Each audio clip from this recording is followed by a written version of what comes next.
On the edge of a wetland, not far from Hangzhou, there is a farm specializing in lotus roots. This land has recently experienced a series of biological illogical malfunctions that defy the laws of physics. Rumors circulate that malevolent entities in the lotus ponds are hunting humans, even leading to the mysterious death of a security employee. The death occurred the previous night. The security guard was resting in a small security observation room by the pond. His family broke down the door the next day after discovering he was missing. Inexplicably, the door was locked from the inside. The windows were intact, but the room was empty. Eventually, his body was found in the silt deep within the lotus pond. The only visible mark on his body was a ring of purplish-blue pressure marks around his neck, suggesting strangulation by a thin, elongated object. Because the scene was a perfectly sealed environment, the police, after a lengthy forensic investigation, could not reach a logical conclusion, and the case became a dead end.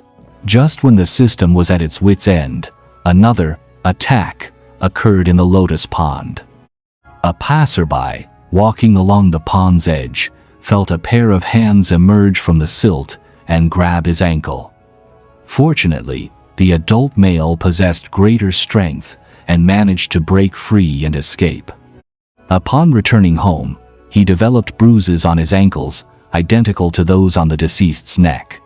A sense of panic gripped the entire area, and the farmer requested my technical assistance.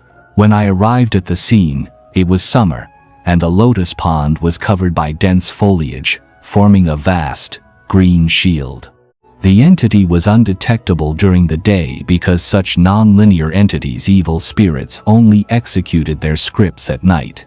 That night, I decided to enter the hut where the murder had occurred to conduct a trapping experiment. The innkeeper prepared a delicious meal and lodging for me before hastily leaving, warning me to be mindful of system security. I locked the door, closed the windows, and entered a sleep-ready state amidst the white noise of the pond frogs. After entering deep sleep, my consciousness was forcibly connected to a simulated signal. I dreamt I was sitting at a table when suddenly a female limb with red fingernails wrapped around me from behind. She tried to get me to drink, and I realized it was some kind of inducing program, directly destroying the container in my dream. I woke up instantly to find a furry creature beside my pillow, an otter. Its size was somewhere between a rat and a weasel. Seeing that I had activated my main consciousness, it quickly retreated through a physical gap under the bed and in the corner of the wall. I realized this wasn't a typical Western supernatural entity, but a biological entity with consciousness intervention capabilities, an Otter Monster. Such entities excel at mind control, even capable of infiltrating a target's dreams to disrupt data. Low-level Otter Monsters only create panic, while high-level ones can manifest as human figures to execute more complex predatory protocols. It tried to bewitch me last night, but I successfully defended myself by destroying the inducing program by smashing the wine jar. The murderer of the security guard was very likely it. The next night, I updated the experimental protocol. I prepared food and drinks again and went to sleep. In the second game of the dream, another female figure tried to seduce me by massaging the soles of my feet. I used a defensive conscious command to kick it in the abdomen. The entity even tried to hijack my consciousness by fabricating a causal link, claiming it was pregnant with my child. I decisively exposed this absurd logic. I would not have any causal overlap with this anomaly. When I awoke again, I found it temporarily trapped inside the room because its physical exit was blocked by my preset peachwood sword. At that moment, a violent crashing sound came from outside. I realized this was a false interruption it created to trick me into opening the door and releasing it. As it retreated, it emitted a highly disruptive and obscene audio signal, mocking my inability to obtain a higher-level system patch, the Zhang Tianqi talisman. After being tricked, I decided to execute the ultimate reverse penetration protocol on the third night. I prepared a peachwood bow and arrow wrapped in red cloth and ochre powder, and activated a very special defensive algorithm, the binary ghost protocol. This algorithm would keep me conscious while deploying 2 little ghosts in my dream to assist me. Because I'm easily bewitched by the Otter Monster and enter my dreams when I'm asleep, I used this spell to fight it. I completed my prayers and offerings and cut out 2 paper figures the size of a thumb. I then imbued them with souls and attached them behind my ears. If anyone tears off these paper figures at this moment, my defenses will collapse. Guided by the incense for sleep, I once again entered that controlled dream space. In my hazy state, I discovered that the woman had returned. This time, she was only wearing a belly band and a green skirt, sitting at a table applying lipstick in front of a mirror. When she saw I was awake, she got up and hugged me, wrapping her arms around my neck tighter and tighter, as if trying to strangle me. Fortunately, 2 short men, my 2 paper figures, suddenly jumped out from behind me and pulled her away. The woman's expression suddenly changed, and she mocked me for not being able to summon Zhang Tianqi's talisman, only 2 short men. She ridiculed my auxiliary programs for being too weak and knocked them down.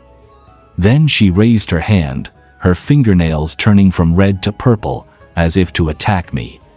I stood up and threw a handful of ochre powder at her.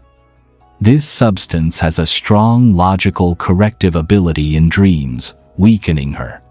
Then I shot her with a peachwood bow and arrow, only hitting the hem of her skirt, but she was still trembling with fear.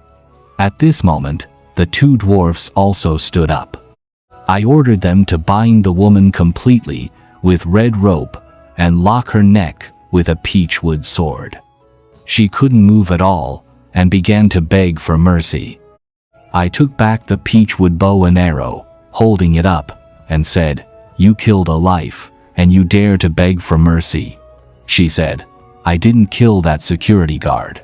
I was just teasing him, but he was so unrestrained that he pulled down his pants and tried to rape me. I had no choice but to run out the door and jump into the lotus pond. He actually jumped in after me, shouting that he wanted a beautiful woman. But someone threw some vines into the pond, and he got stuck in the mud, his neck getting entangled in the vines and suffocating to death. I escaped far away and only found him dead when I came back. So I went back inside, locked the doors and windows, and then crawled out through a crack in the wall. As for the other young man being haunted by a ghost, it was actually that dead uncle trying to find a substitute, so he grabbed the young man to kill him. I'm so innocent. My great-aunt had told me before that this animal spirit was good at creating pranks but rarely carried out murder orders. Now that logic had been proven true.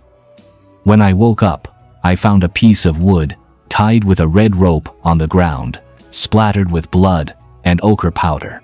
I realized that the Otter Monster had escaped, but I couldn't find its way after chasing it. Later, I burned a petition in the lotus pond to help lure the dead security guard away, preventing him from becoming a water ghost and seeking a substitute to harm people. After that, the lotus pond stopped haunting and harming people, and it's been peaceful ever since. Presumably, it learned its lesson and escaped. When I returned to reality from the dream, I found the red rope on the ground, only binding a broken piece of wood, with traces of blood and ochre powder on it, meaning the entity had performed a destructive detachment and escaped. Then, I performed a final, causal cancellation ritual, burning the petition in the lotus pond, drawing away the deceased's remaining negative energy to prevent him from seeking a substitute. This case proves that many so-called supernatural disasters actually stem from logical loopholes within humanity itself. Since then, The Lotus Pond system has returned to normal, and it has remained peaceful ever since.